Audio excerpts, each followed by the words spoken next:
மானஸ் பக்கங்கள். Hi friends, இது மாலிகாவின் கேளுங்க கதை கேளுங்க. மானஸ் எழுதிய கவிதை நீ வார்த்தைகள் நான். அத்தியாயம் 30. ஃபோனில் தங்கராஜ் கூறியதை கேட்ட ரிதன்யா திகைத்து நின்றாள். அஸ்வின் முருகேசனிடம் கண்ணை காட்ட அதை புரிந்து கொண்டவர், என்ன நினச்சிக்கிட்டு இருக்க நீ என்றார் ஆவேசமாக. இப்போ என்ன என்று அவரோ சாவதானமாக கேட்டார். எங்க வீட்டு பொண்ணுக்கு எங்களுக்கு தெரியாமலேயே எப்படி நீ கல்யாணம் பண்ணி வைக்கலாம்? அடேங்கப்பா, உங்க வீட்டு பொண்ணா? அப்படி என்ன நீங்க அவளுக்கு பண்ணிட்டீங்க? நாங்க பண்ண மாட்டோம்னு சொல்லவே இல்லையே. நீதானே எங்களை அவகிட்ட நெருங்கவே விடல. இந்த பேச்செல்லாம் வேண்டாம். உங்க 2 பேரையும் பிரிச்சு வைக்கணும்னு எனக்கு என்ன ஆசையா? அவ உங்களை பார்க்க விருப்பப்படல. அதுக்கு நான் என்ன பண்ண முடியும்? சரி, அதெல்லாம் விடு. கல்யாணத்துக்கு ஏன் எங்களுக்கு சொல்லல? அவ எங்களுக்கே சொல்லல. என்ன சொல்ற நீ? வேலை செய்கிற இடத்துல ஒரு பையனை பிடிச்சு ரெஜிஸ்டர் மேரேஜ் பண்ணிக்கிட்டு அப்புறம்தான் ஃபோன் பண்ணி என்கிட்ட சொன்னான். புருஷனை கூட்டிக்கிட்டு வீட்டுக்கு வரேன்னு சொன்னான். அவள் வீட்டுக்கு அவள் வர்றதுக்கு நாங்கள் வேண்டாம்னு சொல்ல முடியுமா? வந்தவங்களை உபசரித்து விருந்து வச்சு அனுப்பணும். அவ்வளவுதான் எங்களுக்கு தெரியும். என்ன பேசுகிற நீ? அவள் சின்ன பொண்ணு. யாரையோ நம்பி கல்யாணம் பண்ணியிருக்கா. யார் என்னன்னு விசாரிக்க மாட்டியா? அதெல்லாம் நான் விசாரிச்சிட்டேன். எல்லாம் நல்ல குடும்பம்தான். சரி, அவங்கள பற்றி சொல்லு. நானும் விசாரிக்கணும். நான் ரீதியை கேட்காம எதுவும் சொல்ல மாட்டேன். அவள் வெளிநாட்டில் தானே இருக்கா.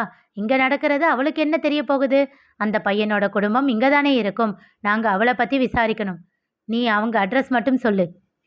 என்ன கொஞ்சம் இடம் கொடுத்தா பேசிக்கிட்டே போறீங்க? முதல்ல ஃபோனை வைங்க என்று அவசரமாக அழைப்பை துண்டித்து விட்டார் தங்கராஜ்.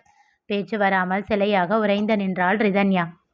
கேட்டியாத்தா, இப்படித்தான் ஒவ்வொரு தடவையும் உன்னை பார்க்க வரும்போது என்னென்னவோ சொல்லி எங்களை துரத்தி விடுவான். நாங்கள் என்ன பண்ண முடியும் சொல்லு? குரல் தழுத்தழுக்க ரிதன்யாவின் கையை பிடித்து கொண்டு கேட்டார் முருகேசன். தளர்ந்து போய் அப்படியே நாற்காலியில் அமர்ந்து விட்டாள் ரிதன்யா. மருமகளே, இங்கே என்ன பாரு என்று அவள் தலையை பற்றி தன்னை பார்க்கச் செய்தார் முருகேசன். எங்கள் அண்ணன் செஞ்சது தப்புதான், இல்லைன்னு சொல்லலை. உங்கள் அம்மா வந்து கேட்டப்போ பணம் கொடுத்திருக்கணும். அப்போ அவருக்கு சொத்து மரியாதையும் பெருசாக தெரிஞ்சது. அதில் அவங்க குடும்பத்தோட மானமே அடங்கி இருக்குதா. அதனால தான் அவர் அப்படி சொல்லிட்டாரு. அதே போல் கர்ப்பமாக இருக்கிற உன்னோட அம்மாவை அடிக்க முயற்சி பண்ணதும் தப்பு தான். சின்ன பொண்ணுன்னு பார்த்து பக்குவமாக எடுத்து சொல்லியிருக்கலாம். உன் அம்மாவோட கோபத்தை வேற விதமாக தணிச்சிருக்கலாம். ஆனால் அவரோட சூழ்நிலை அப்படி ஆயிடுச்சு. இதெல்லாம் அவரோட தப்பு இல்லைன்னு சொல்ல மாட்டேன். ஆனால் உன்னோட அப்பாவும் அம்மாவும் இறந்ததை பற்றி நாங்கள் அவங்க கிட்ட சொல்லவே இல்லை. அது முழுக்க முழுக்க என்னோட தப்பு மட்டும்தான். தயவு செஞ்சு அந்த விஷயத்தில் நீ உன்னோட மாமா, அத்தை, கோபி 3 பேரையும் சந்தேகப்பட்டுடாத. அப்பொழுது தான் அவளுக்கு கோபி வந்து கூறியது ஞாபகத்திற்கு வந்தது. அத்தை இறந்தது எனக்கு தெரியாது. அத்தையும் மாமாவும் எங்கேயோ சந்தோஷமாக வாழ்ந்துக்கிட்டு இருக்காங்கன்னு தான் நினச்சிக்கிட்டு இருந்தேன். அப்படி என்றால் அவர் உண்மையைத்தான் கூறினாரா? தனக்குள் கேட்டுக்கொண்டாள். உன்னை பற்றி மாமா அவங்க கிட்ட சொல்லாததுக்கும் காரணம் இருக்கு ரீதி, அஸ்வின் கூறினான். அச்சு, வேண்டாண்டா என்றார் முருகேசன் கெஞ்சலாக. இருவரையும் கேள்வியாக பார்த்தாள் ரிதன்யா. இல்லை மாமா, அவளுக்கு எல்லாமே தெரிஞ்சாகணும். ஏன்னா அவளோட அத்தையும் மாமாவும் நல்லவங்கன்னு மட்டும் தெரிஞ்சா போதாது. மாமாவை அவள் ஏற்றுக்கணும். அதுக்கு அவளுக்கு எல்லா உண்மையும் தெரியணும். அன்னைக்கு என்கிட்ட சத்தியம் பண்ணீங்கல்ல, நான் என்ன சொன்னாலும் கேட்குறேன்னு.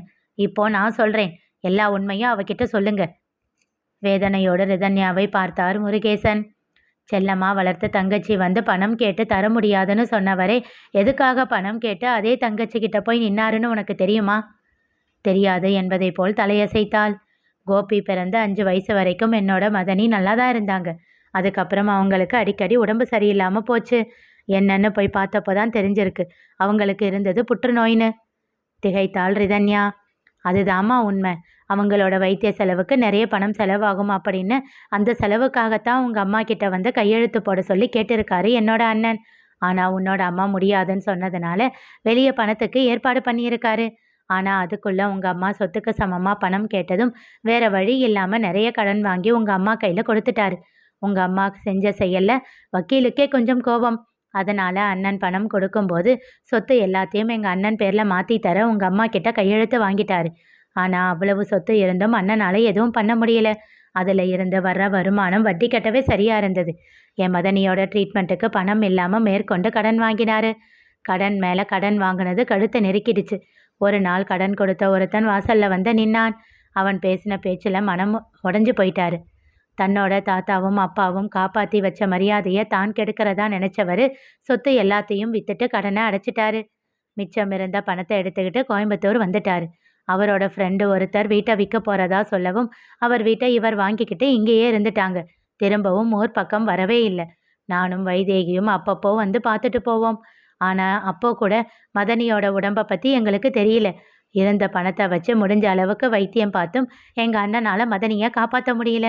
மதனியோட கடைசி காலத்துல தான் எங்களுக்கே இந்த உண்மையெல்லாம் தெரிஞ்சது. பொங்கி வந்த அழுகையை தொண்டைக்குள் விழுங்கி மௌனமாக கண்ணீர் உகுத்தார் முருகேசன். அவர் தோளை அழுத்தி ஆறுதல் அளித்த அஸ்வின் ரிதன்யாவை பார்த்தான். அவளோ உறைந்து போய் அமர்ந்திருந்தாள். ரிதி, உன்னை முதல்ல பார்த்த அன்னைக்கு உன்னை பத்தி தெரிஞ்சதும் நான் மாமா கிட்ட கேட்டேன். 7 வயசுல யாரும் இல்லாம இருந்திருக்காளே, அவ என்ன மாமா பாவம் பண்ணியிருப்பா அப்படின்னு. அதுக்கு மாமா சொன்னாரு, அது அவளோட அப்பா அம்மா சேர்த்து வச்ச பாவமா இருக்கும். அதுக்கு தான் எப்பவுமே நாம் சேர்த்து வைக்கிற பாவ புண்ணியம்தான் நம்மளை விட நம்மளோட அடுத்த தலைமுறையை எப்பவுமே நாம் சேர்த்து வைக்கிற பாவ புண்ணியம் நம்மளை விட நம்மளோட அடுத்த தலைமுறையை தான் அதிகமாக பாதிக்கும் அப்படின்னு சொன்னாரு. அது உண்மைதானோ என்னவோ. உங்கள் அம்மா தெரியாமல் செஞ்சிருக்கலாம். ஆனால் உன் அத்தை பட்ட கஷ்டம் எல்லாம் தான் உன்னை அப்படி நிற்க வச்சதுன்னு நினைக்கிறேன். ஆனால் என்னைக்கும் என் மதனி உன் அம்மாவை விட்டு கொடுத்ததே இல்லை. தழுதழுத்த குரலில் கூறினார் முருகேசன். எங்கள் அண்ணனுக்கு உன் அம்மா மேலே கோபம் வெறுப்பு எல்லாம் இருந்தாலும் நான் வளர்த்த பொண்ணு, எங்கே இருந்தாலும் நல்லா இருக்கணும் அப்படின்னு நினச்ச மகராசி எங்கள் மதனி. விரக்தியாக புன்னகைத்தான் அஸ்வின். உனக்கு ஒன்று தெரியுமா ரிதி? ஒருத்தர் பாதிக்கப்படும் போது வயிறு எரிஞ்சு சாபம் கொடுக்கறத விட அபாயமானது என்ன தெரியுமா? விட்டுட்டு போ, நல்லா இருக்கட்டும் அப்படின்னு சொல்லி ஒதுங்கும் போது அந்த பாவம் ரொம்ப அதிகமாக நம்மளை வந்து சேரும். ஒரு நிமிஷம் உங்கள் அம்மா நிதானமாக யோசிச்சிருக்கலாம். அண்ணனுக்கு என்ன பண தேவை இருக்குது அப்படின்னு கொஞ்சம் யோசிச்சு என்னன்னு கேட்டிருக்கலாம். தன்னோட அண்ணனை நம்பாமல் முட்டாள்தனம் பண்ணிட்டாங்க. அந்த பாவம் தான் உன்னை வந்து சேர்ந்திருக்கு என்றான் அஸ்வின். வீட்டோட மரியாதையா இல்லை உங்கள் அப்பாவோட பிஸ்னஸ் கனவா அப்படின்னு வர்றப்போ அண்ணன் வீட்டோட மரியாதைக்கு முக்கியத்துவம் கொடுத்தாரு. அதுவே தன் பொண்டாட்டியோட உயிர்னு வர்றப்போ அவரால் என்ன முடிவெடுத்திருக்க முடியும்? நீயே சொல்லு. உன்னோட அத்தைக்குன்னு இல்லை, இதே பிரச்சனை உன்னோட அப்பாவுக்கு இருந்திருந்தாலும் அவர் அதே முடிவை தான் எடுத்திருப்பாரு. சொல்லுத்தா, வியாபாரமும் உயிரும் ஒன்னா? தன் கரங்கள் நடுங்க உதடுகள் துடிக்க ஆரம்பித்திருந்தாள் ரிதன்யா. இப்போவும் நான் சொல்றதில்ல உனக்கு நம்பிக்கை இல்லைன்னா நம்ம ஊருக்கு வா. நடந்த விஷயம் ஊர்ல எல்லாருக்கும் தெரியும். நீயே எல்லாரையும் கேட்டு தெரிஞ்சுக்கோ. தரையை வெறித்து கொண்டிருந்தவள் நிமிர்ந்த அஸ்வினை பார்த்தாள். அச்சு என்றாள் மெல்லிய குரலில். சொல்லு ரிதி, இந்த விஷயமெல்லாம் மாமாவுக்கும் தெரியுமா? குற்ற உணர்வோடு கேட்டாள். அவள் அச்சு என்றதிலும் மாமா என்று கோபியை குறிப்பிட்டதிலும் முருகேசனும் அஸ்வினும் ஒருவரை ஒருவர் பார்த்து கொண்டனர். சொல்லுடா என்றாள் உள்ளிறங்கிய குரலில். தெரியும் என்றான் அஸ்வின்.